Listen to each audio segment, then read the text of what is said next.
A feature of his batting. Oh, he goes big. Samson wants to finish it off. Into the 90s with a mighty six. And India need just one. Needing that, Sanju Samson, what a shot. 80 meters, he made that look easy. Clears mid on and finishes it off. 2026 T20 world കപ്പിൽ ഏറ്റവും കൂടുതൽ സിക്സറുകൾ നേടിയത് സഞ്ജു സാംസണാണ്. അദ്ദേഹം ഈ ടൂർണമെന്റിൽ ആകെ 24 സിക്സറുകൾ അടിച്ചു. ഇത് ഒരു വേൾഡ് കപ്പിലെ റെക്കോർഡ് പ്രകടനമാണ്. സഞ്ജു സാംസന്റെ വേൾഡ് കപ്പ് പ്രകടനം ഒരു അവിശ്വസനീയ തിരിച്ചുവരവാണ്. ടൂർണമെന്റിന്റെ തുടക്കത്തിൽ അവസരങ്ങൾ ലഭിക്കാതെ വിഷമിച്ചെങ്കിലും നിർണായകമായ അവസാന 3 മത്സരങ്ങളിൽ അദ്ദേഹം തകർപ്പൻ പ്രകടനം കാഴ്ചവെച്ചു.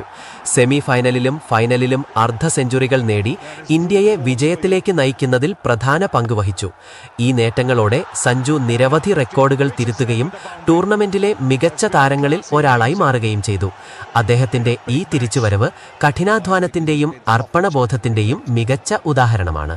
2026 T20 വേൾഡ് കപ്പിൽ Sanju Samson man of the series അല്ലെങ്കിൽ പ്ലെയർ ഓഫ് ദ ടൂർണമെന്റ് പുരസ്കാരം നേടി. അദ്ദേഹത്തിന്റെ അവിശ്വസനീയമായ പ്രകടനത്തിനുള്ള അംഗീകാരമാണിത്.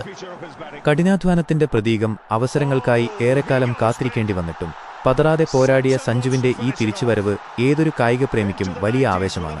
തന്റെ കഴിവിൽ വിശ്വസിച്ച് മുന്നേറിയതാണ് അദ്ദേഹത്തെ ഈ നേട്ടത്തിലെത്തിച്ചത്. റെക്കോർഡ് പ്രകടനം. ഒരു വേൾഡ് കപ്പിൽ തന്നെ 24 സിക്സറുകൾ നേടുക എന്നത് ചെറിയ കാര്യമല്ല. ക്ലീൻ ഹിറ്റിംഗിലൂടെ പന്തിനെ ഗ്യാലറിയിലെത്തിക്കാനുള്ള അദ്ദേഹത്തിന്റെ ടൈമിംഗ് ലോകോത്തരമാണ്.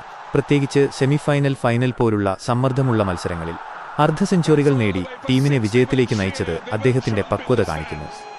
മലയാളികളുടെ അഭിമാനം. കേരളത്തിൽ നിന്നുള്ള ഒരു താരം ലോകവേദിയിൽ പ്ലെയർ ഓഫ് ദ ടൂർണമെന്റായി തിരഞ്ഞെടുക്കപ്പെടുന്നത് നമുക്കെല്ലാവർക്കും വലിയ അഭിമാനമാണ്. വരാനിരിക്കുന്ന തലമുറയ്ക്ക് അദ്ദേഹം വലിയൊരു പ്രചോദനമായിരിക്കും. ചുരുക്കത്തിൽ സഞ്ജുവിന്റെ ഈ നേട്ടം വെറുമൊരു ഭാഗ്യമല്ല, മറിച്ച് അദ്ദേഹത്തിന്റെ കഠിനാധ്വാനത്തിനുള്ള അർഹിച്ച അംഗീകാരമാണ്.